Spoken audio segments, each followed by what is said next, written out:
All right, we're live. We're locked in. You're locked on. We are live, and this is Misaligned. Tonight, we're not talking toxic. It's a bit different. We had the toxic masculinity conversation before. So obviously, a few people were interested in digging a bit deeper into this piece. So today, we're talking slightly different slants. We're talking crisis because I think masculinity, even based on the previous conversations and just things that we see generally, the conversations being had, videos being shared on the internet, etc., is being erased, is being redefined, is being replaced.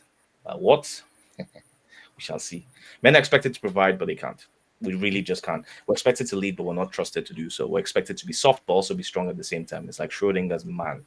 You're soft, you're hard, you're um, vulnerable, but at the same time, you're Superman. I think the real question here that we're talking about is are men still needed? Yemi, what are we starting tonight? Hello, good evening, everyone. Particular welcome to Sarah, our special guest appearance. Thanks everyone else for joining us. Yes, we're back to that same topic, masculinity. I can hear some echo in the background. I'm not sure where that's coming from. Hopefully we can figure it out. Yes, so as Cross has said, I think we can jump straight in. I posed the question, just going along with Cross's introduction there. Are men still needed? And I suppose the question, the sort of the context is almost inferred from Cross's introduction there that men are expected to be strong and soft, and there's a part of me that thinks, well, that's what everything's supposed to be anyway. Life is all about of dilemmas and trying to find balance out of conflicting needs and interests, and I think that that's what life is always is anyway. So, but let's get our special guest appearance going. Has masculinity lost its function? Did he ever have a function in the first place? Or, is this just something that's made up as we go along? Sarah? Well, I watched your last episode concerning masculinity and I listened to Cross's definition about it back then. And I had something to add to it. I was going to ask you that in all the things you mentioned, being strong, being stoic, being respected or seen as or getting respect from people, being able to care for people, protect people, these are things that can be done and should be done by men and by women. So it's not, if you, I mean, you said even for femininity, it's about being supportive, being cooperative, being nurturing. These are also things that can be done by men. So when you say masculinity is in crisis, I'm going to ask you, what about masculinity do you really think is in crisis? We still have men. Men are still being men. Women are still being women. So what about masculinity do you think is in crisis? Do you think we don't want you to become or to continue being hunters and gatherers and fighting wars? You're still fighting wars. If you want to hunt, you could still go hunting. If you're being stoic, I don't know. Are you a stoic person? So I don't know what about it you really think is in crisis. I'd like to hear more from you so I can join in properly. Fantastic. That seems to be a straight challenge across then. You've balls in your court. Yeah, sure. I think this is one of those interesting things in that I think there's an interesting conflation here between the expectations of what men should be versus the reality of what people actually expect men to be. So there's this idea that, and it's in that point that you just raised as well, that women can be nurturing, feminine, caring, sociable, supportive, etc., more feminine traits, but men can also be these things. I mean, I'm not disagreeing with that, but the idea as well that women can also be aggressive, assertive, dominant, confident, ambitious, driven, etc.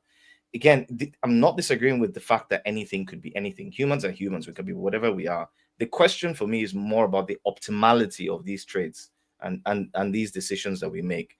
It's not optimal for men to focus on feminine traits, because the reality is, one, we're not particularly good at them. Same vice versa, women are not particularly good naturally at being the things that men are naturally. Not saying that women cannot be good at these things and men cannot be good at these things. But if you look at what we tend to be driven to, so for example, I'll take a slight segue. You must have heard about these studies, but the studies when they looked at the egalitarian cultures. So egalitarianism is basically cultures or a system, a sociocultural system where men and women are perceived to be given equal opportunity to become whatever they want, rather than being pushed into masculine or into feminine roles. So the Scandinavian countries are some of the most egalitarian countries, where everyone's pushed to becoming whatever they want, and they're giving equal opportunities. Women are allowed to become firemen, for example. Men are allowed to become or permitted to become nurses, pushing outside the general gender roles that we've always had. Is it optimal? What do the results say? The results say that in those areas, women have tended to move towards more feminine, more traditional feminine roles, more so than the rest of the world. Why? Because the reality is people tend to know what we are. Men and women are fundamentally different. Going back to your main question about the issue with masculinity and why I think it's in crisis, is that we've got this situation where people want this Schrodinger's man. People want a man who's going to be everything. The guy should be 6 foot tall. He has to be very, very attractive, hyper successful, earning over £100,000 a year, driven, ambitious, but at the same time, he has to be caring, soft, vulnerable, understanding. He has to be in touch with his femininity. And is this impossible conditioning that's being created and foisted on men? The issue is that I have is that this is not being foisted. It's not even an issue. But the reality is that this expectation is not being foisted on women. We understand what women are as a society, not just men. As a society, we understand what women are, and we allow women to be women. But there's this pressure on men to become something that at the end of the day, as if it's not bad enough that it's Schrodinger's masculine man, right? There's also an expectation that at the end of that thing, at the end of the man becoming these things that he is, somehow he will become attractive to women, which doesn't happen. We find out at the end of the day that women don't even want these men to be what it is that they're asking. That's my challenge with it, is these threefold problems. Of the first thing being, at the end of the day, men and women tend to sort themselves into where they should be. The second bit around, it's an impossible ask. It's trying to create this ultimate ultra superman, soft, nurturing, caring, flying through windows and walls kind of guy. And then the third part is that nobody actually wants the outcome of this feminine man that's being foisted upon us in society. So that's a summary of my position. Oh, Yemi, you're on mute, I think. I'd let Sarah back on that. Yeah. Okay. Here's what I think. You've mentioned that society is making men be what they're not, foisting femininity on men, also wanting them to be ubermensch. But I actually think men are causing problems. You guys are causing problems for yourselves. You see men, who tells men should not cry? Who tells men, you have to be strong, you have to be you have to earn £100,000 every year. Red pill men, you guys, you have to Become the red be pillow. very fit. You have to make sure that you're dominant and assertive over your woman. You have to make sure. So you're doing all these things. It's so bad that I hear men saying a man should not use body lotion. A man should not use an umbrella because these are feminine. You guys put so much stress and pressure on yourselves that it's impossible. You cannot be everything. You can be things to different people in your lives.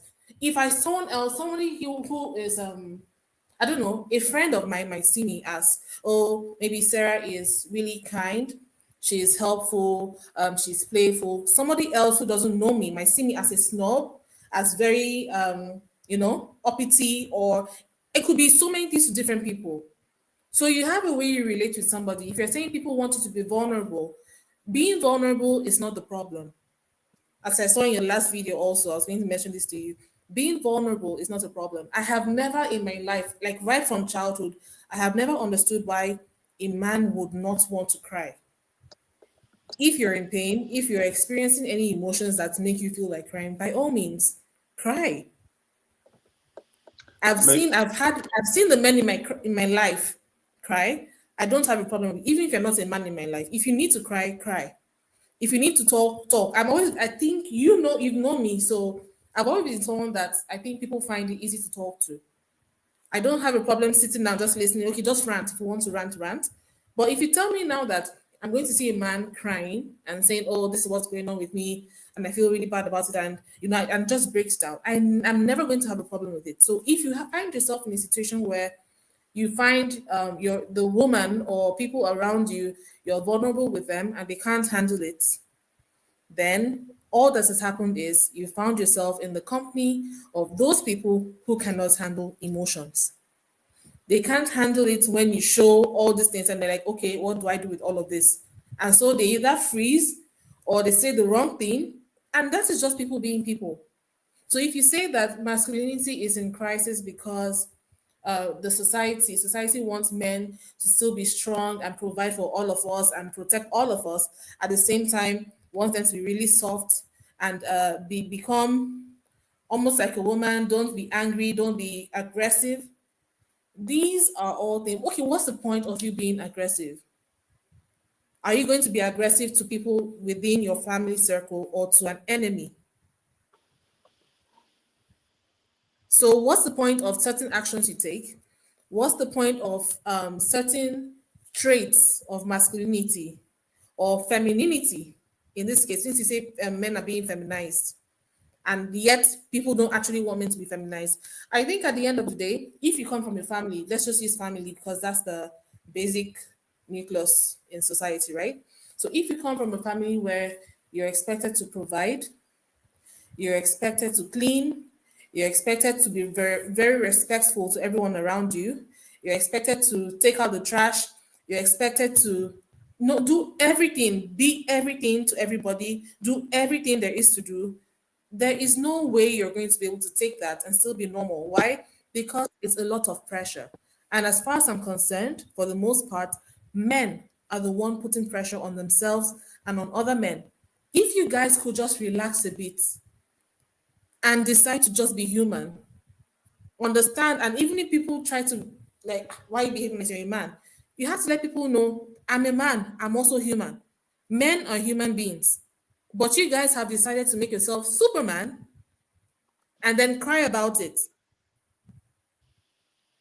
Cross? I think you've made some fascinating points there, certainly some of which I agree with Sarah. And I think one of it where I will push back slightly against what Cross's sort of views around this is that there has to be method to the madness, isn't there? So the whole macho thing evolved for a reason, right? There was a reason why men had to have this macho idea, and Sarah's touched on some of it. You know, we had to be hunter-gatherers. You had to push back on some of these real risks. I mean, most of the risks, and again, so it's not totally gone away. And I'm not saying that. And I think we made mention of this the last time we talked about this, for example. So areas of occupation that still require this sort of adrenaline and large muscles and physicality and strength are still way dominated by men. So if you go watch the road builders that are building the roads the day and night and bridges and things like they're almost entirely men. Certainly those who are on the ground doing the hard work, because those sort of occupations are just they're still naturally areas where men will be in general more useful for physical reasons. And when you look at the things like large areas of sports as well. So if you compare male football versus female football, for example, you find that the male football is extremely more popular. There's good reasons for that. Men run faster, they jump higher. There's the physical reasons why that's the case. But I put it to you that that's a minority of the things that we do in the world today. The majority of the things that you and I and most other people do doesn't make that distinction at all, because that distinction's gone. All of the threats that I face today at work come in form of emails, right?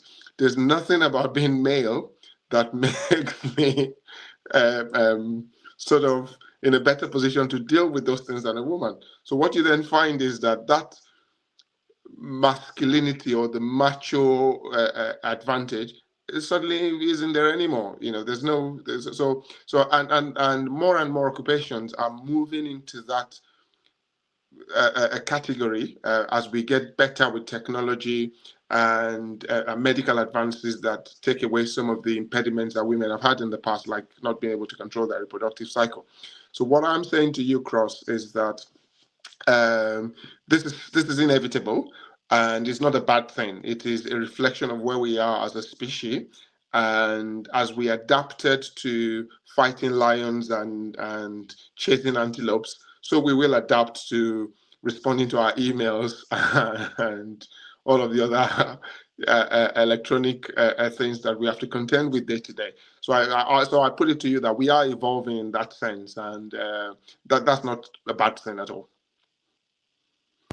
Yeah, so some interesting points raised from both of you. But just before I dive back into that, we've got a comment from Udochi. So suicide is higher amongst younger male teens compared to their peers. Young males have a higher rate of dropout from school, or programs have ignored young men. And this is a point that we'll probably get to anyway, and it's a pretty important one to point out.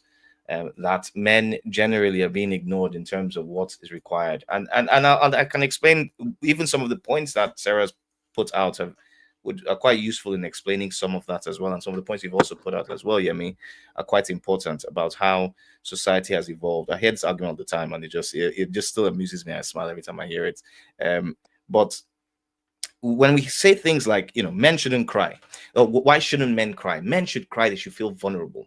I'm going to play a really short video, if that's all right. Just looking at specifically this particular point that's been raised, or that was raised by Sarah. If I may, 1 second. So let me know if you can see my screen. There we go. There we go. Visibility. Everyone see it? All good? Sweet. Just let me know if you haven't got sound. Oh.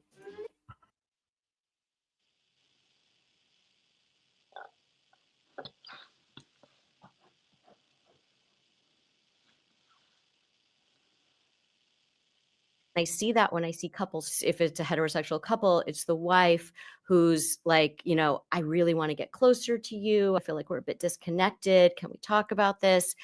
And so he starts to open up to her. Maybe he starts crying. And inevitably, she will look at me like a deer in headlights. Like, I don't feel safe when you don't open up to me, but I also don't feel safe being this vulnerable with me. Because it's not just men feeling like, oh, other men are going to judge them for opening up. It's that women don't quite know how to deal with a man who's being vulnerable. Somehow it makes them feel unsafe. It makes them anxious. So I think this is a pretty important point to raise as well. That's very easy. Women are used to saying things that they feel is socially acceptable and is what's right, that they feel they should say. But generally, what women say they want is completely different from what it is that they actually are interested in, attracted to, or will tolerate. Women would say things like, "Yeah, of course, I don't mind, a man who is soft and vulnerable, who's kind and cries in my arms, etc., and stuff like that." Women are not going to take that guy seriously because they will not feel safe. That's the reality about the situation. When they say things like, men shouldn't, what, and again, this is a shout out to someone I actually initially hated, but I started respecting close to the end, to his death. A dude called Kevin Samuels, very, very interesting character, very interesting, came up some interesting points, some of which I agreed and disagreed with. But something he laid out was an acronym called sign language. Is shame, insults, guilt, and the need to be right. Is a technique that he pointed out that women tend to use. Sorry, his name was Kevin Samuels. It was red pills. What Sarah was alluding. By the way, I'm not red pill. I don't like that word anymore. There was a point where I said, "Oh yeah, probably," but now it's become this weird, strange Andrew Tate weirdos that jump around with no shirt. So now, what it used to mean was just access to true knowledge, etc. But it's become something else now. But so he was a man who started talking about the relationships between men and women. I initially vehemently disagree with him. I started posting on Facebook, arguing with him, etc. But as time grew on, as time went on, I started agreeing with some things. One of the things I agreed with was that there's a technique that women use, and it's not often it's not malicious. is generally used as a technique to filter out unsuitable males. Men use physical aggression. We're very, very overt in our aggression. Women need to find a way. This is alluding as well to Jordan Peterson, who had some very interesting research on this. But that women also require a way to be able to exert their own aggression or to put out their own points in the world. Women have to be covert about this. So they use things like language, using backbiting language, gossip, etc., to attack the person in a different way. Men will just punch you, right? But men can be more overt in terms of how they filter out women, in that they can just say you, because men have to make the choices anyway. They go to the woman and say all these things that they need to get done. Women can't do that. So they use other techniques to be able to filter out men, including things like saying what Sarah has said and what some other women have said as well, that, oh, it's okay to be vulnerable. But the reality is that's a weeding technique. Sometimes it's unconscious as well. I'm not saying that's something that's being consciously done, but very often it's an unconscious technique to say, yes, I want a man to cry. Most people in the world do not like men who cry. That man is generally not seen as a strong man, generally not seen as reliable, and not seen as somebody who can be a backbone for himself, his family, his friends, or for society in general. It's just how we perceive that. It's just what it is. I'm not saying it that it's right. I'm not saying it's right. I'm being completely neutral here in terms of the morality of how we perceive these things, but that's how we perceive it in society. The second point I needed to just point out as well was that, I mean, I put that already on there about how, with the video, that women generally cannot handle vulnerability in men. It's just not something that women find they're not able to deal with it. It just doesn't make sense to them. But the second point was around aggression. So Sarah, you talked about aggression, but what's the point in aggression today? And that also ties in with Yemi's point about how the world nowadays has turned into an email centric world. But the reality is, if you look around the world, aggression, or not even necessarily aggression, because we need to go back into ocean characteristics, right? Which is openness, conscientiousness, extroversion, agreeableness, and neuroticism. And men and women tend to fall on different areas across this particular scale. Now, these things are what define how we're able to explain or express our aggression, but they're also important in defining success. So men, that aggression is what allows men to come up with new innovative ways of coming up with new technologies, is what pushes some men and women in some cases. Again, I'm not speaking specifically about, or in absolutes, about all men or all women. I'm just talking in general. It's what pushes some men to be more successful in terms of pushing to get that sale, pushing to get that investment, pushing to get that idea through the board, and pushing for more promotions, etc. It generally tends to fall to men who are more likely to utilize that aggression, assertiveness, etc., to get the outcomes that they require. So even though we do tend to talk about the fact that humans have evolved and society has evolved and there's more space for caring, soft, sweet men, the reality is what we're looking at in the world is that we still require men to be men. We still need it for society to evolve. We still need it from a female sexual selection perspective as well, because women sexually select for men who are particularly aggressive, assertive, etc. And we also need it, going back to the point that was raised by Udo Chisom. I'll just quickly put his chat or his comments on screen, to be able to ensure that we're reducing suicidality and teen dropouts as well. One thing that's often ignored as well is that men go through situations in which their own wants, needs, and their experiences in society are completely ignored. Men will go through some things, listen to what, like, for example, Sarah said, but it's not just you. This is said everywhere, all over the place. Men need to be in touch with themselves, need to be softer, etc. They do that, and when they don't get the outcomes that they were expecting, that they were told to expect, they tend to fall into higher levels of depression at higher rates and start doing things like, for example, suicide. They start doing, YouTube doesn't like that word. Well, I mean, at this point, I don't really care, because I think the channel is still small enough that I don't really care about things like that. But they start having higher levels of dropping out, because generally the school system is tailored to women. Men are less likely to follow structured. I'm going to wind up in a minute. I know you're probably just looking and saying this guy is just going on and on, but the school system is structured to men. We don't tailor it to, structured to women. We don't tailor it to what men are interested in. Understanding men's agreeableness, understanding men's extroversion, understanding men's openness to experiences, etc. The world doesn't look at what men actually are, what we want, and then also lies to men and tells them there should be something else that nobody actually really wants. And that's what I think. I think the world acts like it doesn't need men, when in reality it absolutely does. Right. Fantastic, Ross. Just to kind of chip in very quickly, if anyone feels triggered by anything that we've said here, I know there's some sensitive things there, particularly references to suicide. You can call Samaritans if you're in the UK on 116-123, there'll be help for you there. Just straight into, I'm sure Sarah would be possibly itching to say something as well, but I'll just make a few comments and let Sarah speak. I wanted to call your attention, Cross, to something that I think you might be maybe slightly giving too much weight to, and it's the dimensions of personality, the ocean, and specifically you talked about things like openness and agreeableness. I just wanted to point your attention to the fact that those traits, when you measure them in men and women, they occur on the bell curve, and it's a massively overlapping bell curve. So what you will find then is that the vast majority of men have about the same agreeableness with the vast majority of women standard within the same standard deviation. Yes, I'm just looking at the bell curve as I speak to you. Where you would find the differences, and I'll explain this. So most people are in the middle. Okay, the vast majority of people are in the middle, men and women. Okay, they'll have similar agreeableness, similar disagreeableness, right bang on in the middle. But what you would find is that at the very extreme, because just a small overlap, okay, at the very extreme, the most disagreeable people are almost entirely men, and the most agreeable people are almost entirely women. But you're talking maybe 1%, both sides.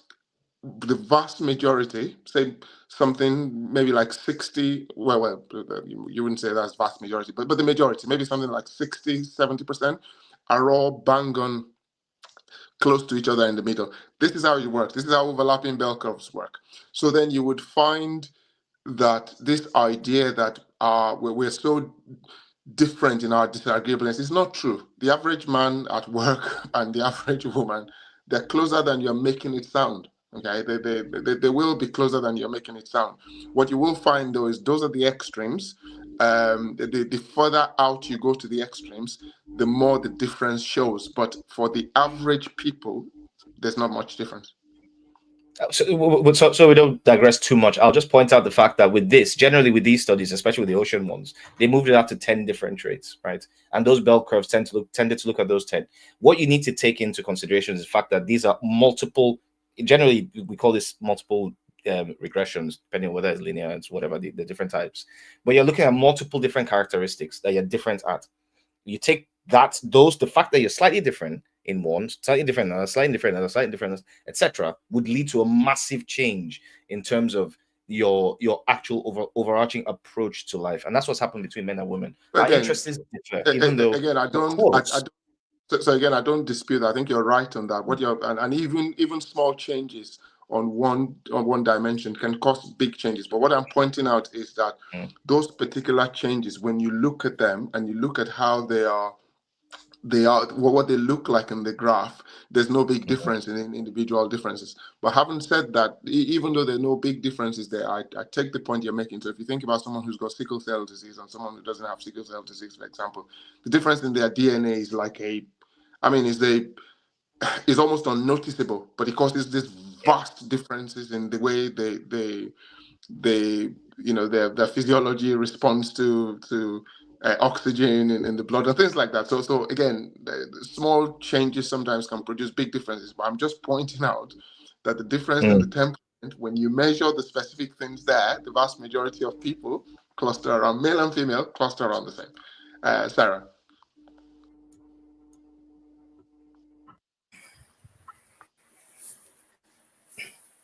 Again, you have to take a breath. Take a deep breath. Really, I really just want to know from Cross, what is it about masculinity that you think is in crisis? That's a good question. Do we still need able-bodied, strong men? Yes, because there are certain jobs, as we all know, physically speaking, men are generally stronger than women. They're bigger, faster, stronger, generally speaking. Doesn't mean that there are not some women who might be stronger than some men. But generally speaking, yes, men are built that way. So if there are certain jobs that require a lot of strength, it will make more sense that men will be the go-to candidates for such jobs. And that's fine. So do we need men? Yes. Well, men in society, I believe it's going to be obvious. Like we all need each other. Men need women, even though there's still men who say, okay, we want a feminine woman. I don't really even understand what a feminine woman is supposed to be. Sometimes when I think about it a lot, I'm like, would anybody ever consider me a feminine woman? Because if you're saying that you have to be as a woman, you should be very agreeable about everything and just say okay, a lot of okays, then somebody might have an issue with me. So And yet, I some I men think will still Sarah, come and say, I we don't want actually a even, woman who's a puppet. sorry to interrupt. We actually even touched on this last week. So an agreeable person is not someone who rolls over. It is just a different type of way of negotiating. It doesn't mean they agree with everything you say or do. It's just a different type. And what we find is that actually women, on average, as Cross has pointed out, they tend to be more agreeable. It's a manner of More agreeable, yes. yeah. So it's a manner of negotiation. It doesn't mean they accept or will roll over with everything. It just means that they're a bit more maybe gentle and tactful in negotiation than the sort of Then average most men man. are. Yeah. So, but and then there are pros and cons to that. So But there are even certain. with that, Sorry. okay, Go ahead. no, it's fine. You still find men who will say they want a very feminine woman. At the same time, they want a woman who can stay at home, take care of the home, take care of children, and they want her to be all of these things that a woman is supposed to be. At the same time, they get resentful and feel like they're taking on the burden of everything because they feel like what they're doing externally outside the home is maybe more important because they're bringing in the money, they're working and they're bringing money, and then she's taking care of the home. But they feel at some point, some men might start to feel like the woman is being a burden. She like, what do you even do? What even do you do? Because you're taking care of the house and it looks like it's nothing. The same way I see some men complain about maybe their woman is too clingy. But then that clinginess is something that some men find to be extremely feminine. Like, wow, she needs me. She can't survive without me. She always wants me around. She can't sleep without me. She can't eat without. She can't breathe without me. And so someone else might say, yeah, femininity is in crisis. Oh my goodness, where are all the feminine women? Why are men becoming so masculine? Women are becoming more assertive. Women are becoming more ambitious. They want to go out there. They want to earn money. They want to be equal with men. So if you want to say that masculinity is in crisis, someone else might counter is saying that femininity is in crisis. But at the same, it's still the same question: what really is femininity? What really is masculinity? And who has made these words? Who has given them meaning? If you go So back to maybe how many hundreds of years ago, what somebody might call a masculine man would be a very short, stout, muzzled caveman who can beat a bear over the head with just a stick or a rock. And that would be like, wow, the epitome of masculinity.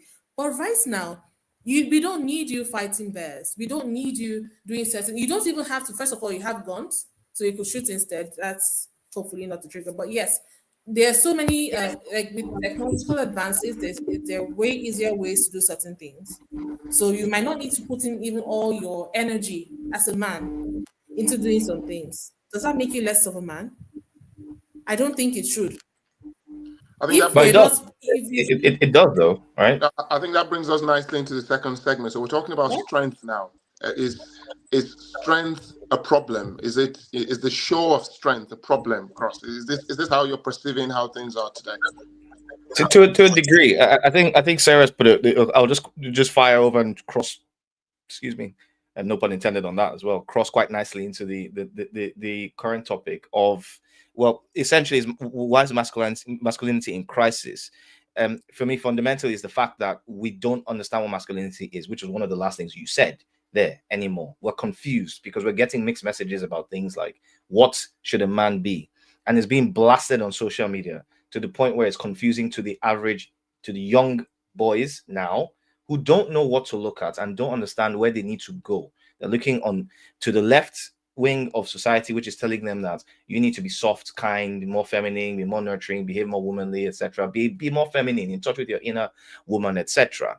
I think going into this, let me just quickly show a video, because this video actually ties quite nicely into this conversation that we're just having as well.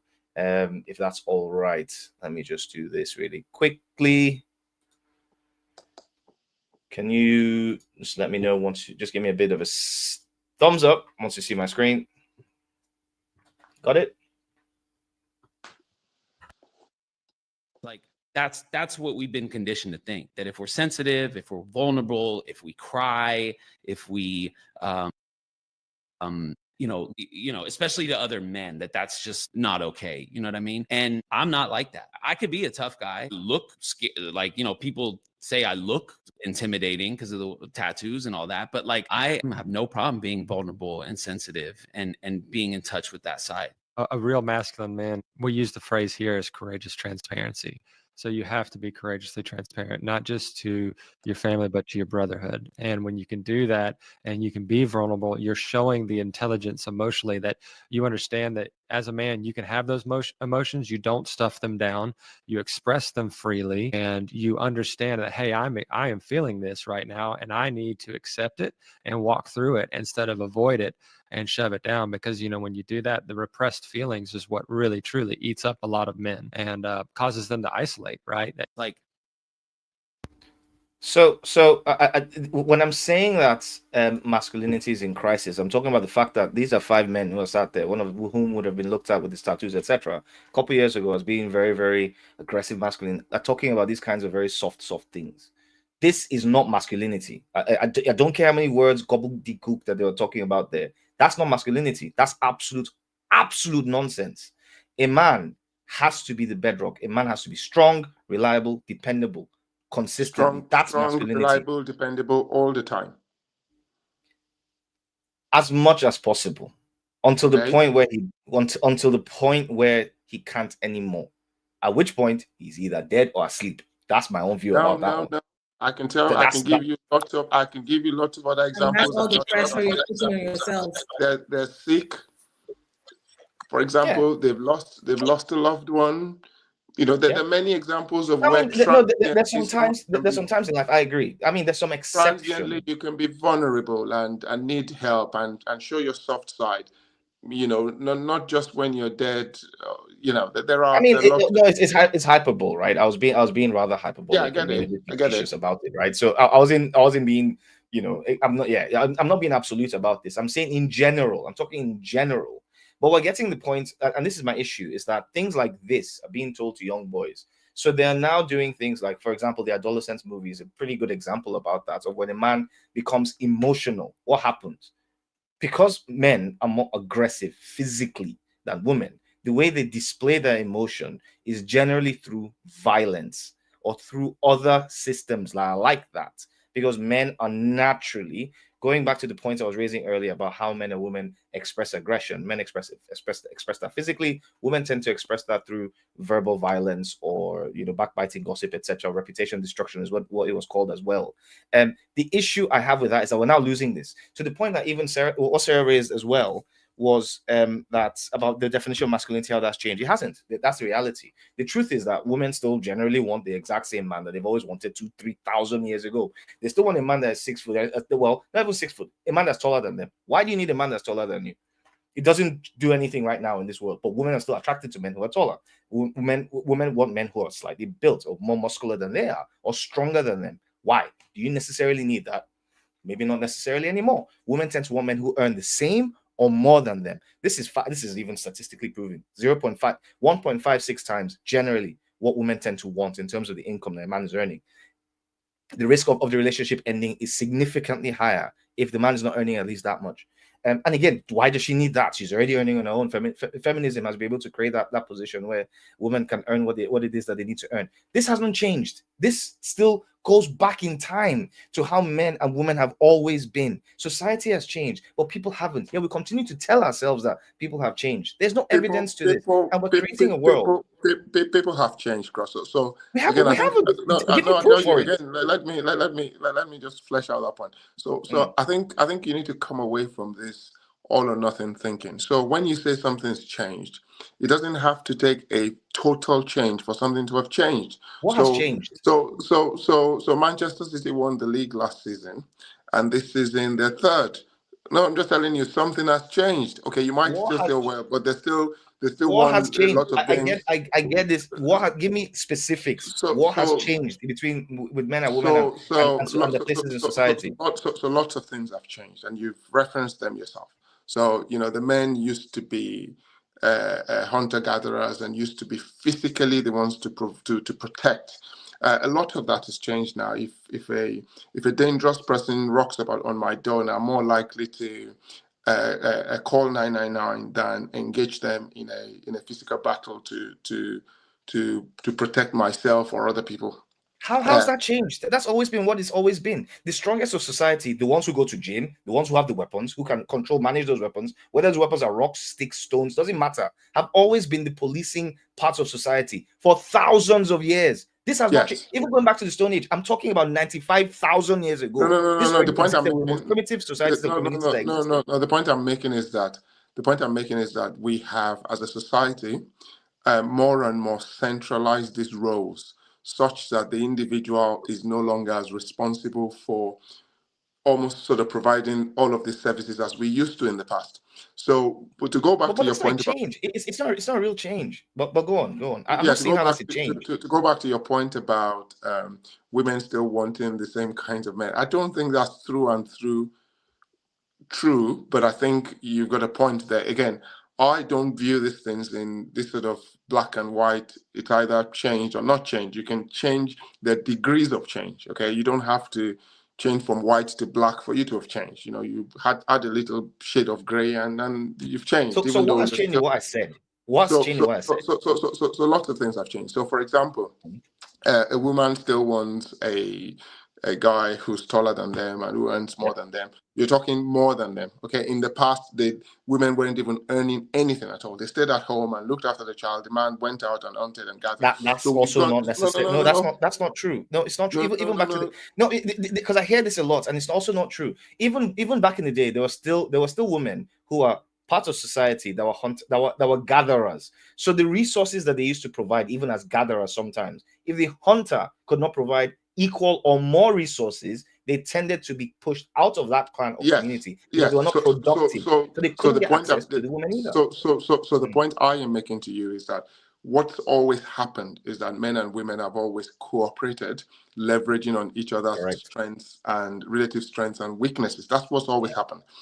Because our strengths and weaknesses are not static. For example, one of the relative weaknesses in inverted commas that women had in the past was that they didn't have any control over their reproductive cycles. Your menstrual periods come, it restricts some things you can do. Change. I agree. You can't control when and how you get pregnant. The pregnancy will just come whenever it comes. All of that has changed now. So women have always had ways to control their cycles and getting pregnant. They've always been ways. Even right now, there are so many natural ways, apart from medical, like regular mainstream medical ways. So the natural ways. So those ways that you call natural, they are so unreliable. And I speak to you as a doctor. They can be unreliable, but there are ways to do it. Yes, there are ways to do it, and it just wasn't seen as a good thing. Like you're a woman, you're supposed to get pregnant. So compared to the medical ways of doing it, the natural ways are just not ways at all. I can tell you this accuracy is so poor. In today's world, the control, women have a good grip. And again, I'm not disagreeing that the natural birth control method, but they're so unreliable compared to, you're talking 98, 99% reliability to as high as 99.5 reliability with some of the medical contraceptive method. It literally just gives the control to you. You can decide. And that's not just that. You can even control your menstrual cycles. You can decide when you want it or not. And these things are That's massive. not. Yes. Now, so these things are massive game changers. They change our relative strengths and weaknesses in a way that we now have to adapt to again. So I think, to go back to Cross's point, you're right. Nothing's changed. Nothing's changed because men and women still cooperate based on relative strengths and weaknesses. But something's changed because our relative strengths and weaknesses keep changing. But And they a haven't. lot of the My jobs, point is they a haven't lot of changed. a lot of the jobs that we do today, a lot Evidence. of Give me some evidence. I get you're saying this, but all I'm hearing are words. Give me evidence of what your claims are. What has changed? That's what I'm in the process of doing. So let's take, for example, Okay. you talked about women wanting men that are taller than them and earn a sizable amount more than them. But what you'd find today as well is that even though the women want someone who's taller than them, they also want them to, in many cases, do a bit of grooming in a way that men didn't quite pay attention to maybe a century ago. So, they don't mind you using aftershave. They actually want it to, have, do you know what I mean? Just a little bit of grooming. So men, That's also not true. So no, absolutely. It's not true either. No, that is true. That is absolutely No, true. it's not, because if you think back to where perfumes and etc. came from, essential oils, the oils that royalty used to use 200, 300, 400 years ago, that was a sign of opulence already. The upper class, and that was started. Women used to use it, but men also used to use them. Even when you think about Jesus Christ, when you go back in the Bible to Jesus, what did they wash his feet in? It was in scented oils. It's because we've always been grooming generally. We've had a different way of grooming, but it's just we've always done it. Again. So again, I think it's important for us to recognize change, not in absolute sense, right? So what you're finding is that men are grooming more and more than even in our own lifetimes than our grandfathers did. I mean, this is not. Again, I'm not agreeing with you, but I think you're missing my point. You're missing my point here. So something doesn't have to change 360 degrees for it to be I changed. get it, but you're missing my point. I'm not talking about gradients in terms of change. We're talking about things that have shifted about 1 to 2, 3 degrees or 2, 3%. I'm saying men and women fundamentally, and this is the key thing, the word I'm using there, fundamentally have not changed in terms of our interests, in terms of our focus areas, in terms of our desires. So whether we're talking about what we do for society, our jobs, our careers, the things that we contribute, etc., to developing, building, changing society hasn't changed. The things that we focus on in terms of our skill sets that we tend to focus on building and utilizing, etc., has not changed. The things that we desire in each other has not changed. In tens of thousands of years, fundamentally, on some surface areas, yes, which happens every single generation or every couple of years. We have the hoop earrings at some point, and at some other points it's like the studs. At some other point becomes the drop earrings, which is fine. We could have the guys who we have this fade, whatever this thing is, and then there's other point we had the afro, and there's some other point we're doing what's that Jerry curl thing, etc. Or it doesn't matter. Those are slight, tiny little things. I do not consider those to be changes. I consider that to be fashion. These are things that shift here and there. But fundamentally, the things that we have always been interested in, whether from a socio-cultural, an economic, or an intersexual perspective, have not changed. And trying to pretend that they have, for me, is ludicrous because it leads to more harm than good, which is why I've gone back to the point of saying masculinity is in crisis. Because we have a situation where we have all these people coming on here and talking all these weird things about how true masculinity is being able to sit down and cry like a little girl or a little boy, like a toddler, and cry into your woman's arms and to be soft in touch. It's like, this is nonsense. Where is this coming from? You're telling me that in one generation, we've suddenly moved from a society that for 10,000 years we've been a certain way, but one generation of social media, bam, we've suddenly become the kind of society where everybody's vulnerable, and that's perfectly fine. It's completely nonsensical to me. And the fact that it's being carried. One last point. Last point. The fact that this is being turned into mainstream freaking propaganda is my issue on why I say it's a crisis. We see this on CNN, we see this on BBC, we see this nonsense being carried on mainstream television where our young ones are looking at it. It is a crisis. But yeah, go on.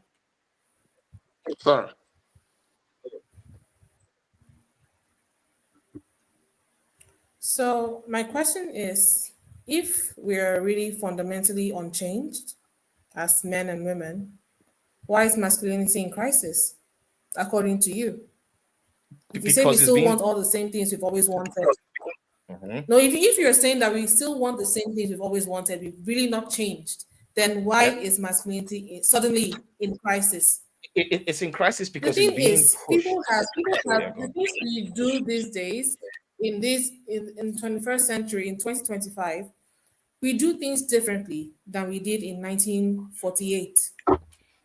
Things are done differently. People are different. You can't tell me that okay, even if you want to go with fashion, for example, the way people used to dress then is not the way we dress now. If you were to come Do we out wear dressed clothes like or you were in not? Do we still 1948, wear people would look clothes? at you weird. Do we still wear clothes?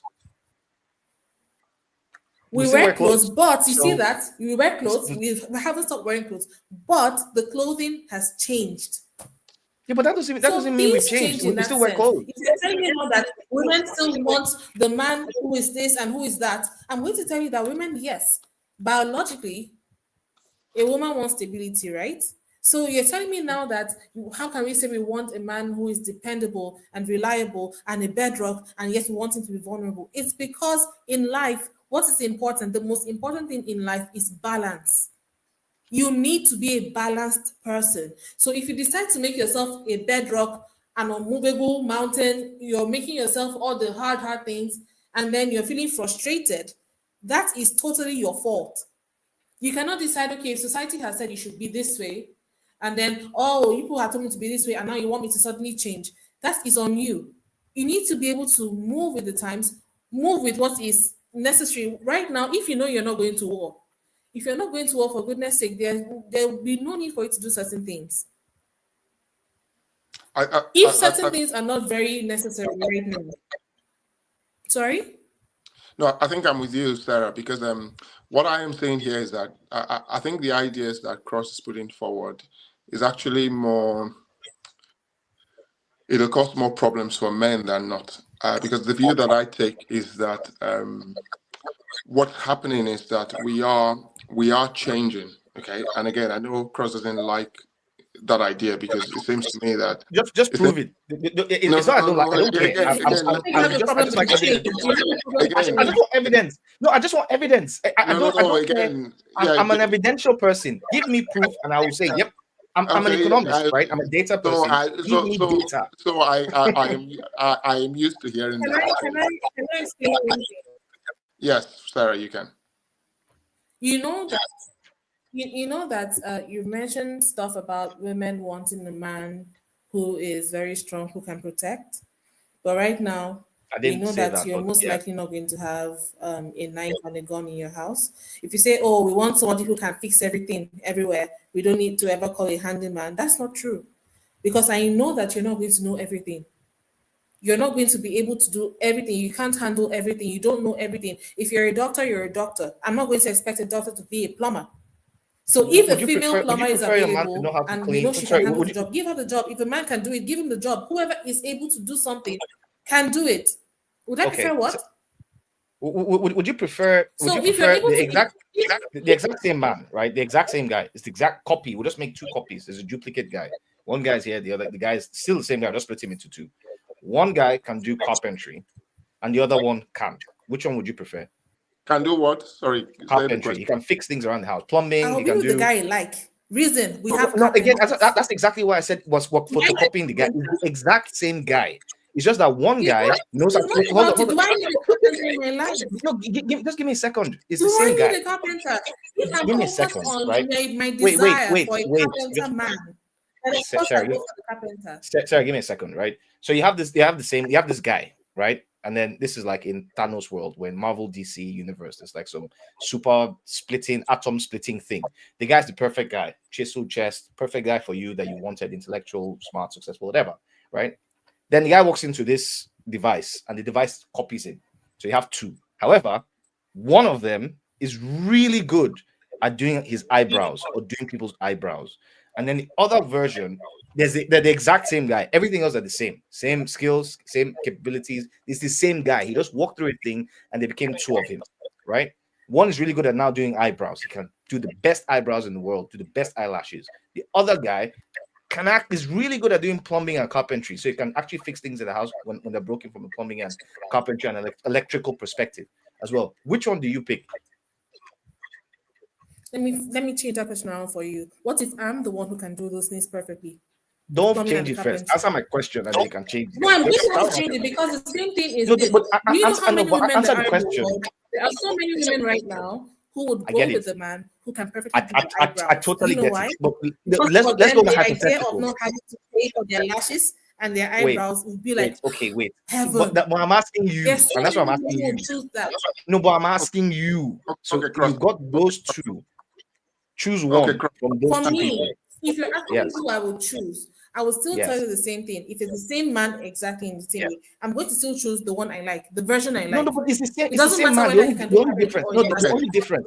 It's the same man. Identical. For me now, for example, I'm someone, you can see my eyebrows. They're not, look at me. My eyebrows are not currently shaped or anything. So if I were to go like that, I'm not wearing a lot of jewelry or anything like that. So Okay, if I Cross. wanted a guy for what he can do, I would most Mhm. likely go with the plumbing and carpentry guy. Boom. Just because for me, you okay, give me English that's- behind it, but it's the same answer we But get. it's not because no. It's not Okay. because the guy who is doing lashes and what and eyebrows is not good. But if you're Okay, going with Cross. the guy for only what he can do, do you Okay, understand what Cross. I'm saying? You can't Cross. use that example. Cross, Because I the have thing a is this. hypothetical question for you as well. Of course. Okay, let's go into the hypotheticals. So you've got a woman, and I'm going to go with the first hypothetical that you used. So you got a woman who, she can do everything. She's the exact woman you want in every sort of ways. You're attracted to them. They can do everything, and and that's fine. But in addition to that, you've got another woman who is an exact copy of that one, but they can also do plumbing and carpentry around the house and fix things in the loft. But they're exactly the same physical appearance, same behavior, same everything. But in addition, And she's really strong. Remember that. can also do plumbing, can do carpentry, can get into the loft, can do electrical stuff if you need it, can mow the lawn. Which one will you choose? What is the benefit that the other one has that this one doesn't? Because you're just saying this one has more. I mean, so this just has more. This just okay. has added on. I mean, the reason I'll tell you is going to be that one, but the reason why I'll say is because you're just giving me extra. So if this other woman could, I don't know, could bench press, I don't know what's something random that she could paint hanging upside down using a rope that she's tying between her legs to the chandelier on the roof. It's an extra capability. I don't lose anything by having more. I'm not trading off. My question is the trade-off. No, my question was the trade-off. I'm saying if you have to trade off between can we change something it back that's to the feminine original question and versus make something that that's guy? masculine. Let's be that the one guy can now do lashes and also carpentry. No, So but since it's the same guy now going through, I mean, maybe the carpentry is just extra. No, but the idea lashes. for me is that the idea for the hypothetical is that we're talking about trade-offs.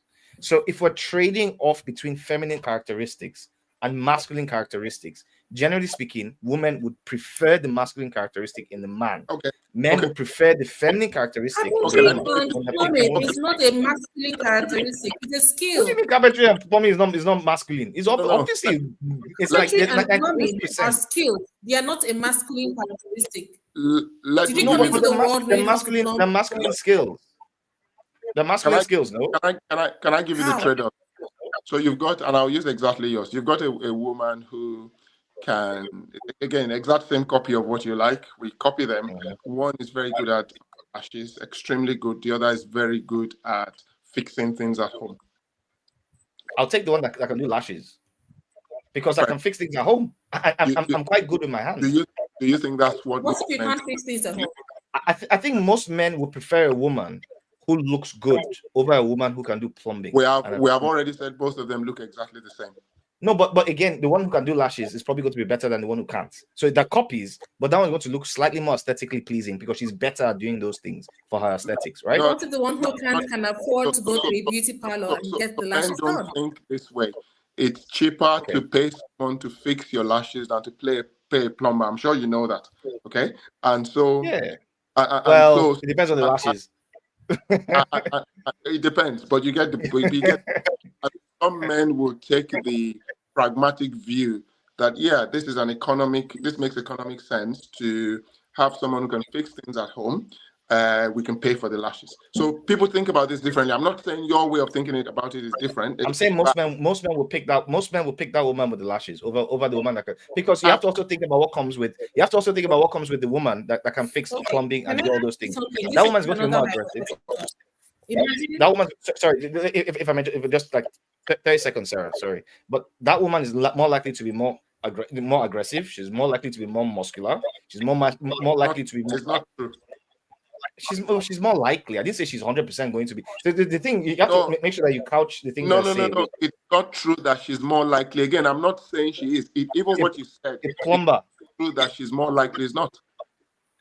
A woman that's doing plumbing and doing electrical stuff and is not likely to be more masculine than a woman that doesn't. No. So this is your idea. So this is your idea of masculine, isn't it? Again, no, but because so plumbing, for example, 98% of plumbers are men across the world. In Nigeria, it's probably somewhere close to 100%. Really close to it. Doesn't mean a woman that does it. So majority of surgeons, orthopedic surgeons, are men. Majority, something like 90%. But several female orthopedic surgeons that are masculine at all. No, but that doesn't mean that doesn't have anything to do with what I'm talking about, because plumbing and electrical, not really, and I'll tell you why. It does. I'll tell you about that we see not masculine. I'll tell you why, and I know Sarah has got something, so I'm going to be really short about this one. Is that the fact that there's a higher proportionality of a specific gender in a particular trade doesn't necessarily indicate that trade requires masculinity. Plumbing is quite physical. Exactly. It's quite physical and requires in most cases, quite a lot of strength. You're dealing with valves. You're dealing with surgery. Well, I don't think orthopedic surgery. You'll be surprised.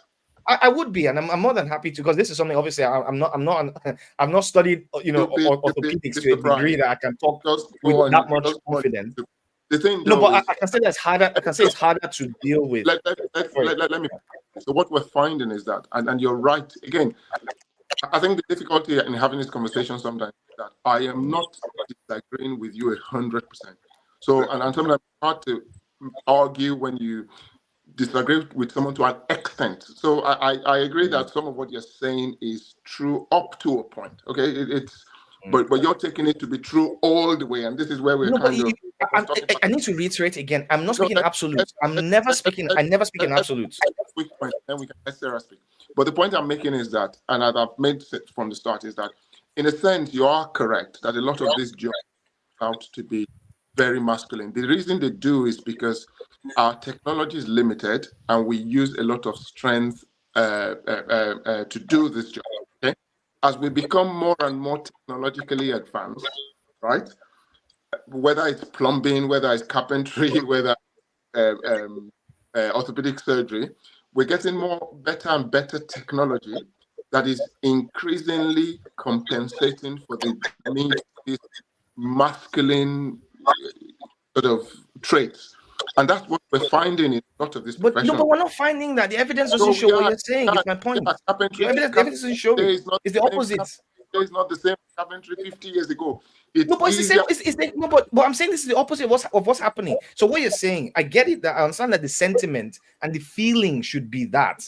That's not what's happening. So if we look at the egalitarian societies, like I've said, Scandinavia, for example, as technology has increased over the past 40 years, we've been doing this. One second, because I've got literature on this one. I really want to interrupt this time. I think I have to stop you there, because you are creating two different points that are not the same.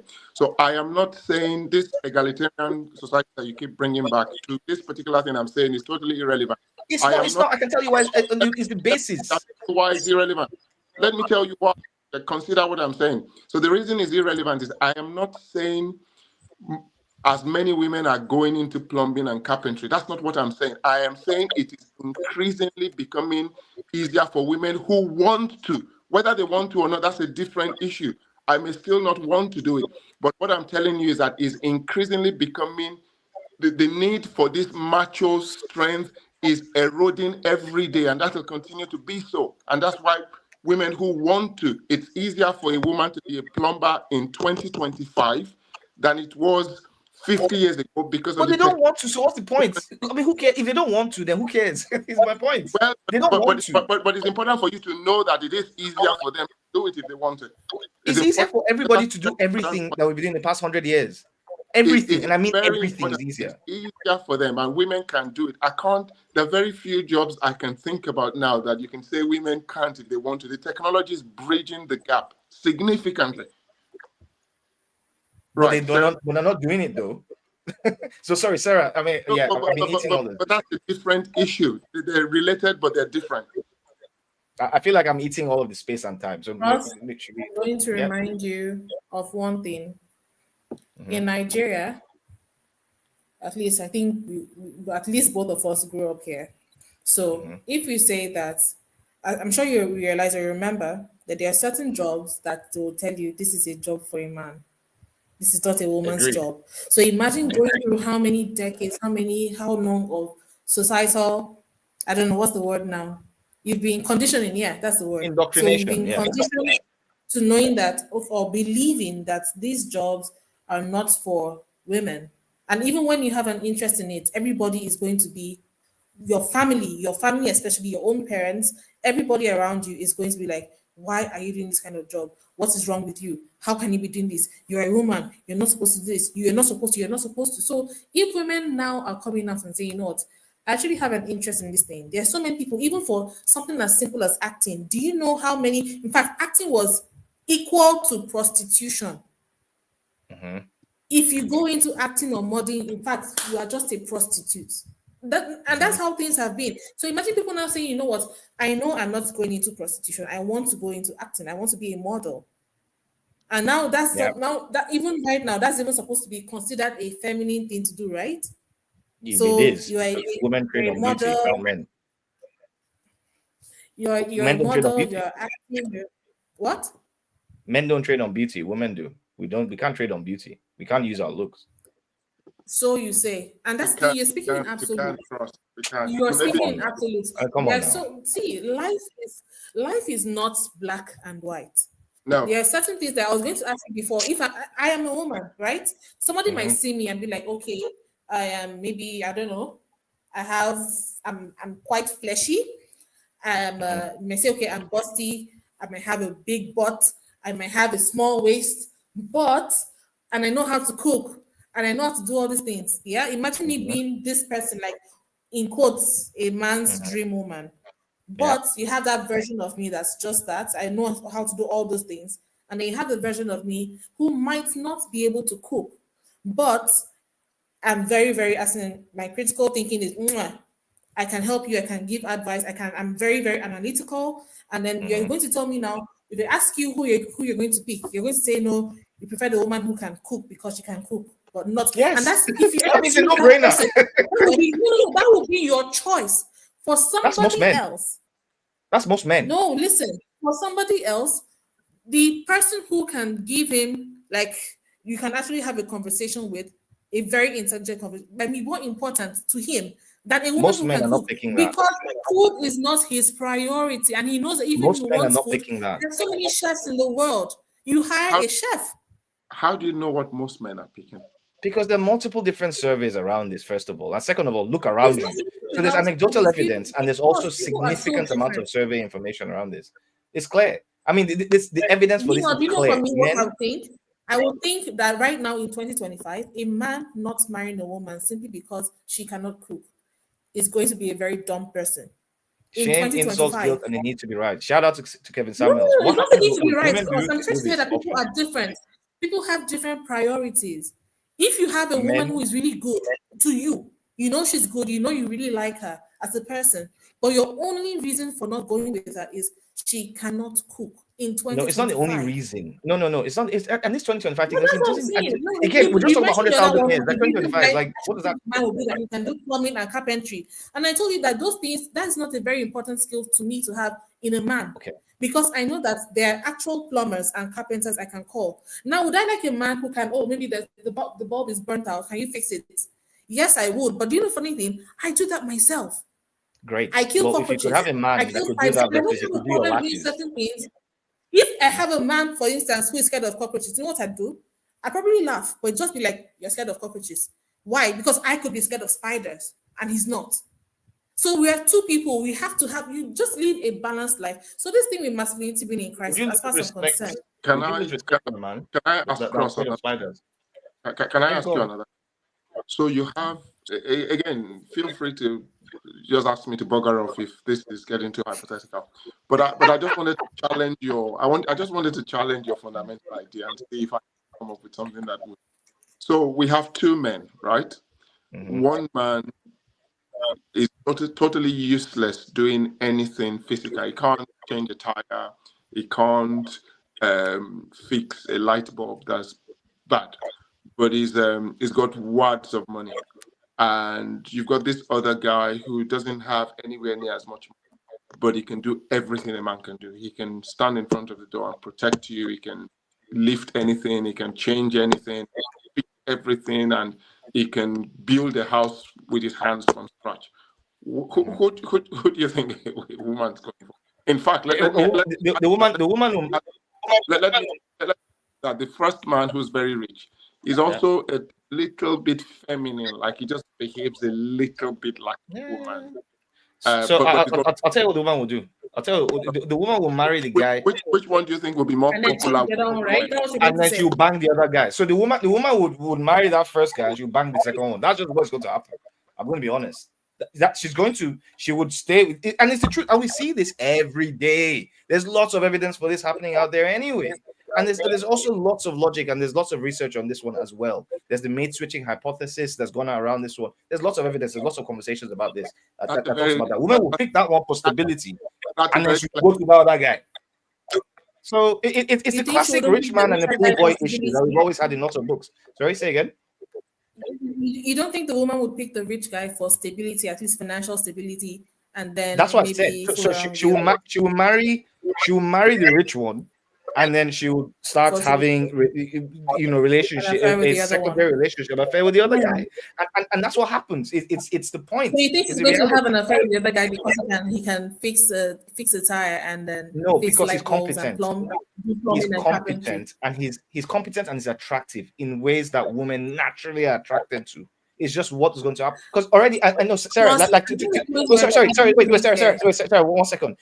I can tell you this already. When Yemi described that guy, he didn't describe him physically. He described the characteristics. I know in your mind, you thought about what that guy looked like. You imagine what his physique would be based on what he said. Which guy? True or false? Which guy? The second guy, the one that can do things at home, very physically competent, carrying everything, fixing, building, Actually, I didn't. you do not. Okay, I well, fair honestly enough. didn't. I That's going wasn't to make thinking you of one. the physical attributes. I actually just thinking That's going to make you one of. That's going to make you one of thousands. That's going to make you 1,000 here. So one of my And that's the point. People are different. You understand? Different. one of my That's ex the point I'm neighbors. trying to make. When you're thinking that everybody thinks the same way, it's not We true. don't think differently. Life is No, never we black and don't. white. No, we don't. If we study earlier, I was trying to even prove that men are even the same as women, let alone that women are the same as other women. Women, human beings generally are more alike than we're dissimilar. Studies have shown that. But also, women's attraction triggers tend to be rather monolithic. There's some deviations when you start looking at the second and third standard deviation. There's some deviations when you start exceeding from the vast majority. But the vast majority of women like the same kind of guy. The vast majority of men like the same kind of woman. It's just the same thing. It's just what it is. The objective beauty and objective attraction is a known fact. So I think you're misrepresenting my view there. So I have to point it out to correct. Well, So when I set out to tell you about the data on agreeableness, I was talking particularly about agreeableness. I recognize that even small changes in aspects of biology and psychology can then go ahead and produce big changes depending on what you're analyzing. So, but the point we're saying the same thing. We're saying the same thing. If you look at it yourself, you see it. It's a bell-shaped curve. The vast majority of men and women cluster around exactly the same mean. No, but you're just proving my point. This is my point. My point is that Sarah is saying everybody's so different. I'm like, no, people are generally the same. Even, in fact, to the point that even men and women tend to cluster around the same mean. If you look at the ANOVA, so the analysis of variance, or just how you vary across those threads. I have some things to say concerning this issue, this simple masculinity issue. We live in the world on planet Earth. Yeah. We have different types of men. We have the, in quotes, very strong, very like the maybe perfect man, masculine, very strong, very able to do things, protect this, that he can provide for his family. We have some who have some traits and not others. Same thing with women. There's some women who might be everything, but they have terrible attitudes. Same thing with men. They might be everything, but then you can't even live with them because it's like just being in hell. So these things go on like this, and then you have, but one thing I know would help and will solve everything would be this: love. It's very weird to say, but love really is the answer. It might be sounding very hippie like that, but listen, just listen to me, just hear me out. If you have a man and you have a woman, let's say now both of you have actual love for each other. If this person is faltering in this aspect, and you know you're strong in that area, what stops you from complementing each other? Where I'm weak and you're strong, you help me. Where you're weak and I'm strong, I help you out. If we can do this thing, or maybe both of us don't have the skill, we outsource it. If you're strong and you feel the need, okay, as a man, you want to provide for your family, and maybe at that point in time, you don't have all, maybe in sense of money, you don't have all the money, but your woman can work. Why shouldn't she work? Are you going to sit down and tell me that it's such a bad thing for a woman to work because it's not a feminine thing to do? And I never said that. And maybe generally speaking, to be nice for a woman to stay home and not do any work because as a man, I want to provide. But sometimes things don't always go, like, it's not black and white. So your plans for your life might not go the way you want them to be. So if you're not sitting down here and saying that because a man, maybe masculinity is in crisis, I don't really think it is. If a man is strong, we are going to want a man who is, like I said, women have always needed stability in their lives, right? Biologically speaking, before you even think of maybe having a baby with this person, you want to believe, okay, this person can take care of me. And the taking care of me, now that's the thing I'm trying to point out. The taking care of you in 2025 might not be a matter of that he's going to fight everybody at the end of the cave. Mainly money. It's mainly access to finance. finance. It's not money. Yes, but it's not, because we just proved that. But we just proved that now. We just proved that with the rich guy, and she's still going to cheat with the other guy. So it's not money. This was your own. This was your own. Because not every woman is going to cheat. Not everybody is a cheat. I didn't say that. I mean, how did you like jumping? I didn't say that. She's going to be with the feminine man who has money, but then she's going to cheat with the other guy who can do things around the house. I'm saying on average, not everybody functions that way. But you're making blanket statements. Says she's going to do that. So if you're saying you're speaking about the average woman, even the average on average, you need to Prince Harry, I would put it to you, when he was a bachelor, would probably be one of the most desirable bachelors in the whole world. He's nothing close to being near the most masculine man in the world. But in terms of status. But look at what's happening to him. Desirability, money, and status. That's all it comes to the table with as extra. But look what's happening to him. He's got a situation. Physically not extraordinary, and I suspect it cannot fix anything around the house. But look what's happening to him. He's been emasculated. He's been ostracized and cut off from his family by a woman who does not respect him or his family because he's that kind of guy. He's put himself. I mean, Prince Harry's not someone people look at and say, "Yes, I want to be in that relationship." No guy is looking at his relationship with Meghan Markle and thinking, "I want to be in that kind of relationship." She's completely emasculated him. But I'm telling you, when he was a bachelor, I put it to he would look what happened. Is my point. Is that again? You are changing. Look what's happened. Again, I'm not changing it. She's going to go and have the affair now with the pool boy. Watch. And tell me when this happens. Tell me I was wrong. Yeah, we'll wait until that. Let's watch. As a human being in the world, because at this point, I feel like this whole talk of masculinity, femininity, maybe you're thinking gender roles and what you're meant to be, it's not static. Don't think of things in a static way, because when you do that, you're putting yourself into a box. when you put people I'm into not thinking boxes and static. you put so many responsibilities and things that they're meant to be, you have to do this, you have to do that. That is what is putting you guys, men, under pressure. As far as I'm concerned, you guys are under so much stress. And you guys You need think to women are not relax. under But pressure you as well? refuse to. Because you feel that society is not going to let you. But it's not really, yes, society has done its part. But you guys are the ones making these rules and giving them onto yourselves. I said onto. No, You're no, giving it's yourself women. rules. No, it's women. It's women It's that, not that are women. creating this pressure. It's not women. It's 100% It's not women. women. It's not women It's telling women. you guys that, oh, you cannot, you don't do this because you're a man, don't do that. It's not women. It's actually you It's guys women. telling guys. Andrew Nope. Tate, Kevin Samuels, they're the ones telling you guys what a man should be. And you guys are following because you realize that men seem to be really, really pack animals. And so you've decided these guys are your alpha males. And so you guys are following them. Instead of make your own path. This is me. This is my life. I don't want to do this thing. I don't want to be like this. Choose your path. Okay. Choose what well, is easy for you. I'm not saying don't be a Okay. strong man. I'm not saying don't take care of your family. I'm not saying don't have a woman who is very respectful and she's nice and easygoing. I'm not saying don't do any of those things, but I'm saying that you can't expect to try to be everything to everyone and have everything and just everything on your head and you think you'll still be normal. You're not going to be. And now you're sitting there and saying that, oh, masculinity is a crisis. Are we even needed? We need you. We need men. Women need but what men. Men need version women. of We all need men? each other. And What if only the we issue can is what stop trying version? to put everybody into boxes and you should be this way. If you're not exactly this way, that means there's something off with you, and that means you're not the perfect. Nobody is perfect. You're not going to be a perfect man or a perfect woman. There are women in the world who right now don't care a shit about somebody's height.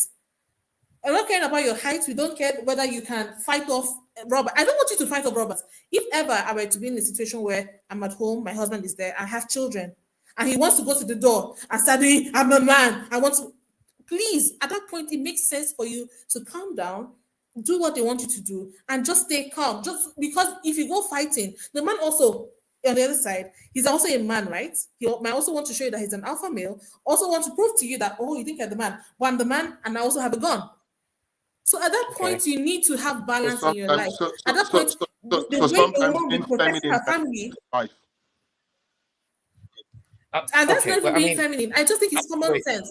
At that point in time, I think that a woman's way of protecting her family will be trying to get her man to calm down and not do anything stupid. Okay, Sarah, you've thrown a lot. You've thrown a lot at me. I need to. A masculine man might want to go and fight with the robbers. Okay, wait. Okay. Sorry. You've thrown a lot. I need to. Our closing thoughts now as we. Closing thoughts. Okay. So, but first, let me just go back to the points that she's raised, and then we can go to last thoughts. So, I mean, first of all, I don't necessarily like Andrew Tate. I'm not a fan of him. I think he's a troll and he's funny sometimes, but I'm not a fan of Andrew Tate in terms of any of the prescriptions that he has. Let's get that out the door first. And I think a lot of the things that you've raised about how, you know, masculinity is this thing that is being foisted upon us by men. I fundamentally disagree with that. I think did you want to say something? You can say something if you want. Then I'll come back. What did you want to add? I want to say something.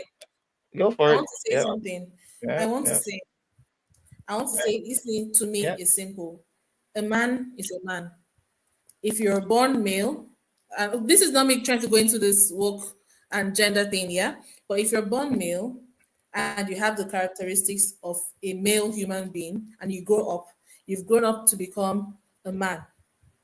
Now, if you're thinking of what a real man is, and then you have certain traits and characteristics that you believe make a real man, and not every man has that. If the other man who doesn't have it, I don't think it makes him not a man suddenly or it makes him into a woman. So when you call somebody a feminine man, I'm going to ask you, why in that sense is that femininity a drawback? Why is it a negative thing? Is femininity because nobody wants it? Because nobody wants it. Because men don't want that. And women don't want it. I'm a masculine woman. Yeah. If you tell me, oh my God, you're a masculine woman, but you say it in a way that is denigrating, it's like, oh my God, something is wrong with you, you're a masculine woman, then I'm going to be like, okay, masculinity is negative. So femininity is not negative. Masculinity is not negative. My problem is, what are you doing? What is the point of you holding on so tightly to this title and this trait that you feel, okay, make me a real man? because So they are the things that are putting a lot of pressure on people. Now, as a man, if you have a group of, like, maybe in your 40s, for example, and you feel that maybe young boys don't really understand what it means to be a man, and they don't know how to function in society, they're not sure who they should be, how they should act. If you have a group of good men, by all means, I feel it's very good to have this kind of, like, maybe big brother programs or mentorships where you can guide younger guys, but then well, like Andrew what are Tate. you going to really be teaching them? No, please. But I'm saying, what are you going to be teaching them? So if you feel that Andrew Tate is teaching guys wrongly and you feel you can do better, but you can teach people, as far as I'm concerned, everything really is about balance. If I want to teach a girl how to be a girl, I'm never going to sit down and teach a girl that the only thing you should think about is doing your makeup and be pretty and be coy and be shy, and then act like you don't know anything because men don't like women who are smart. But that is what people are teaching, because But that's what nobody's they've been teaching teaching apart girls from for a long women. time. Men Is don't like women women teaching? who are smart. No, nobody has said So men you don't like can't women go that are around, not smart. you can't go teaching people funny things, and then when they grow up and they believe it's all about your belief system, what you've been taught. So it's either you're going to learn things or you're going to have to unlearn and relearn. If you know there's something good about being a man that you want to teach a boy who is coming up in age, then by all means do that. But when you go around and all you're focusing on, okay, to be a master. Oh, we lost Sarah. It appears so. Right. Thank you. I You got a think call coming. let We need us to wrap get up. into final thoughts on this. I can go first if you're Yeah, happy sure, with go for it. but it looks like Sarah's just coming back again. She's probably had a call come in and shit. But yeah, I mean, you can Okay. So So there we go. Sarah, you're back. Did you get? Okay, you're there. You're back. yes, so we're just going to kind of do our final thoughts on this. So my feeling, I think I put it to you, Cross, that where I think you are missing the point on this. Whilst I've made it clear that I don't think that I don't disagree 100% with you, and I think sometimes it becomes a little bit difficult. I think particularly you take this black and white view of things with regards to this topic, which isn't very helpful, certainly with regards to clarifying our thoughts, and that's where I think you missed the way. Okay, but I think with things with regards to gender, you cannot think except in dimensions. So you can say there are traits on a dimension that are more masculine than feminine, and there are traits that are more feminine than masculine, but they overlap massively. And what is happening with development of technology, medical technologies, the internet, and also development of all kinds of tools and technologies, is that those dimensions are becoming even more and more blurred, and that's inevitable. And it's inevitable, and it's not a bad thing. I think the more people you have in the pool who are able to do certain things, the better. But I take your point. Some of these changes have been ingrained into our biology and our psychology, and people still respond to them. That's fine. There's nothing wrong with that either. So people can make choices that they want to. Women don't have to be plumbers if they don't want to, but they can if they want to, and they can be as good as men are plumbers. And we know that now. There's no need for us to pretend like we don't know that. So, and that's my view. So the technology has leveled the playing field to an extent. It keeps leveling it. But biology and psychology has done whatever is done to us, and some of it remains as an artifact. That's also fine. I don't see a crisis. What I see is us increasingly adapting to our changing world, and we can get better at it, yes, but there is no crisis. Who goes next? Who do you want? Yeah, you can go across and maybe. Yeah, just before I go, we've got a comment from Udo Chisom. Thank you for the engagement. Femininity signals a decline in testosterone. A man needs testosterone to attract a mate.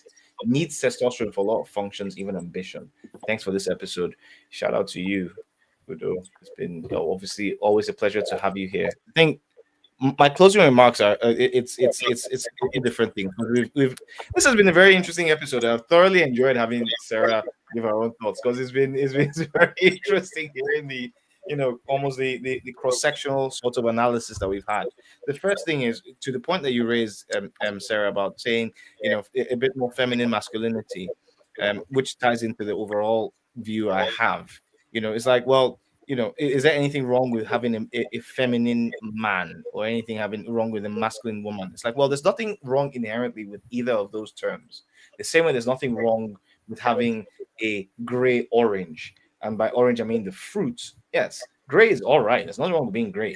There's nothing wrong with being an orange. When you're a gray orange, there's a problem.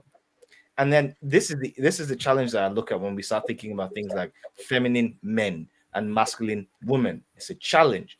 There's something fundamentally different, not necessarily even wrong in this case. I'm not going to go that far, but there's something fundamentally different, and that leads to specific outcomes for those people and those individuals. Masculinity overall, the key point I want to raise, that masculinity or femininity hasn't changed. The expectations of men and the expectations of women, even though we try to hide the woman's perspective a lot more, hasn't changed. We expect women to be a very specific kind of way. We expect women to be cooperative. We expect them to be relatively humble. We expect them to take care of things that are more nurturing, etc. We expect men to be assertive, dominant, confident, and all these other bits and bobs. We already know what these things are. We talked about that in the previous episode. That hasn't changed. It hasn't changed in over 100,000 years. We can try to pretend that they have, but they haven't. I think the key thing I also want to point out as well to Yemi is that I don't necessarily speak in absolutes, even though it sounds like I'm speaking about absolutes. Whenever I speak in generalities. There are always going to be extremes to every single case. As a statistician, I know this. There are always going to be things that are just always outliers. But we can't talk about outliers because or that cluster in the middle, or things that are dimensional and not categorical. There's nothing called femininity and masculinity. It's dimensional. There's nothing called. No, there isn't. Go on. So there's nothing called femininity and masculinity, just like there's nothing called bad. It's a dimension. It's a. I disagree. I think all of these things. I get what you mean, and we're probably saying the same thing in slightly different ways. But for me, I think there's a threshold at which something becomes feminine, and the threshold where it becomes masculine. I think there's a point where. So where's the point at which things turn from? Where's the point at which agreeability turns from masculine to feminine? At what point?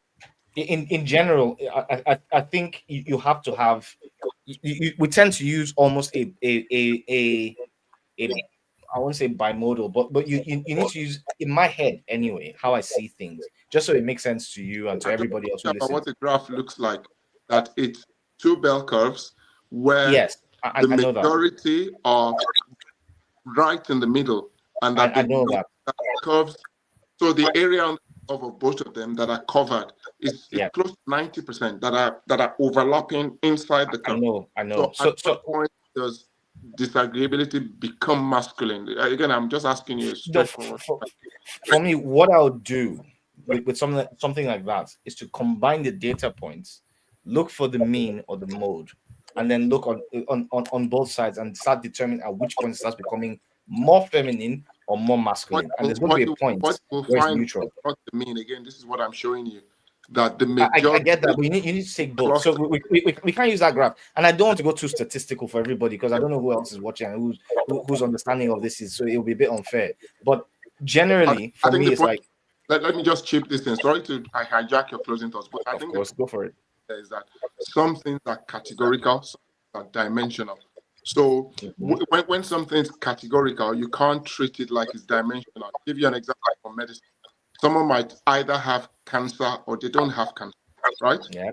But whether someone has high blood pressure or not is dimensional. It changes and is on a scale, and the scale changes and the threshold change. So there are categorical things and there are dimensional things. No, but even I like the blood pressure example, because even within the blood pressure, that's a good example. You have both. You have both the categorical and you have the dimensional. You got pre-hypertension, right? And you got hypertension stage 1 and then you have stage 2. Even though it's dimensional and you're scaling, they're still being categorized. And this is They're the thing. categorized by us to an extent. To an extent, arbitrarily. So we had to draw a line. I get it. I get it. I totally understand that. I know. I get it. But that's my point. My point is that as humans, we still need to be able to look at a thing, and this is what caused the issue that we had with gender. This is the issue we had. So that's why I'm asking you: at what point does disagreeability become masculine? Again, tell me the point. And I'm saying that the point is where society looks at it. And if you ask 10 people, if more than half of them look and say that woman's behaving like a man, that woman's behaving like a man, that is masculinity. Okay. If so you will ask have 5 people, you will have to go and get that data now and let us know. Well, I mean, I have lots of that data, but that's not even necessary to the point. I mean, we you know me. I like to enjoy. When agreeability becomes masculine, you just don't. No, it's more in the interactions. So yeah, it's about how people behave and what they do. As far as you know what I mean. Anyway, closing points, right? So I don't do absolutes. It does sound like I do absolutes. I get it, but it's often, to be honest, it's more for the conversation that we're having, and it's quite good for the conversational elements because it keeps the engagement going, and then the blood flow really running a bit hot. But I don't necessarily run in absolutes. I can't. I'm an economist. I can't. I'm a data person again, by background, by trade, by profession. I know there's no such thing as absolutes. There's no one-on-one. There tends to always be a bit of a sliding scale, and I appreciate that. But I think in these conversations, it's important to point out the fact that in some things, we look at this as humans. In humanity, we don't look at things as a sliding scale. We look at things in categories. You don't look at a lion and think. You don't look at a lion and think, this lion may or may not be. It's like 62% a predator. A lion is different from our temperament. Totally different. Wait, hang on. I'll come. Let me explain. Let me land my argument. So men would also look at women, or men will also look at other men. Let me even use this one and automatically determine whether. Look at this one. You're like, I can. And this used to happen in secondary school, right? Boys will look at other boys and they'll look at you, or you look at them and be like, this one is weak. I can slap him. There's no scale. It's not that we don't think in scales. So they're looking at you and saying, I'm going to bully him, or you're looking at them and you're getting into a fight and you're thinking, I can beat this guy, or it's somewhere in that point where it's like, well, I don't know if I can beat him. But there's a 62% chance that I'm going to be able to beat this. We don't think like that. Someone else looks at the same guy and thinks differently. Just as I get it. But if you line 10 people up or 1,000, and if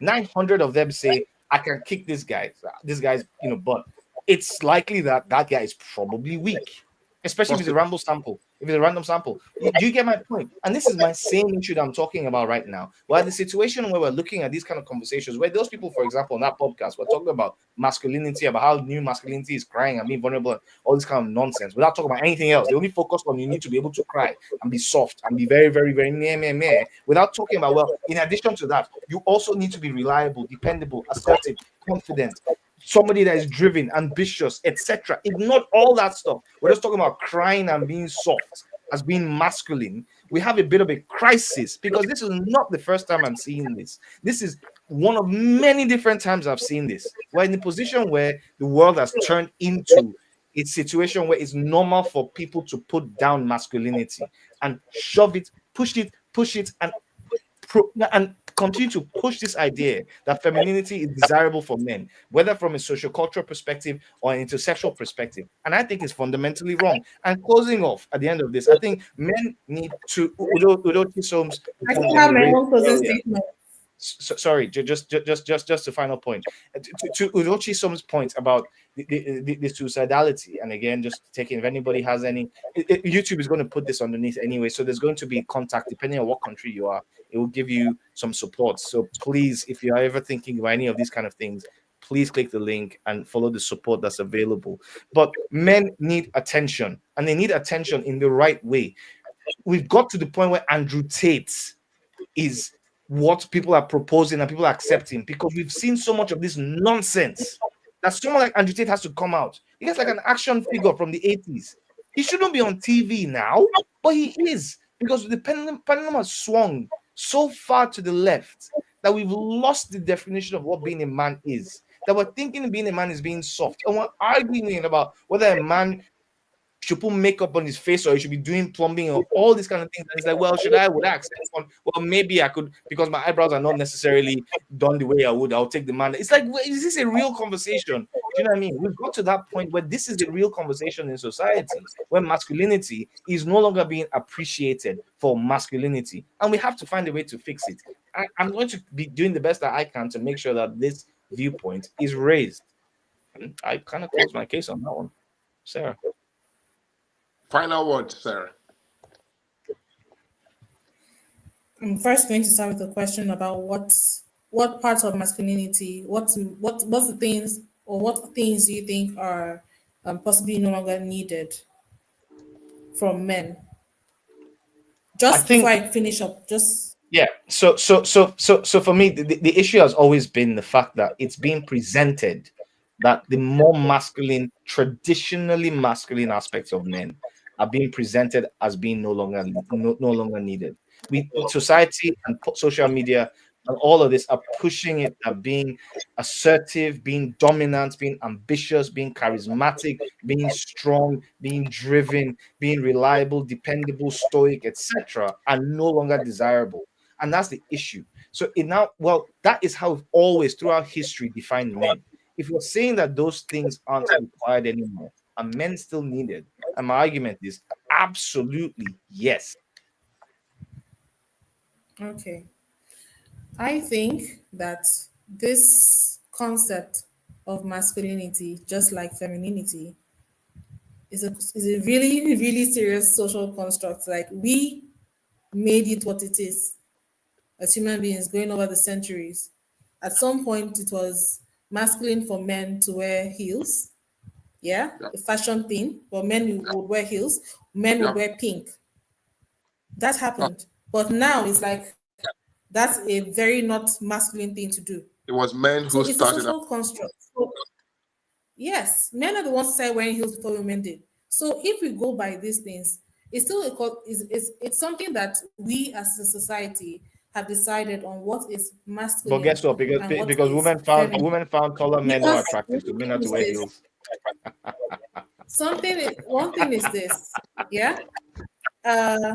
If we go by what is supposed to be attractive, or what you said a masculine man is now, it's meant to be dominant, assertive, strong. Women are all those things. And there's absolutely nothing wrong with a woman being assertive, with a woman being confident. There's nothing wrong with it. I don't think it makes her less feminine.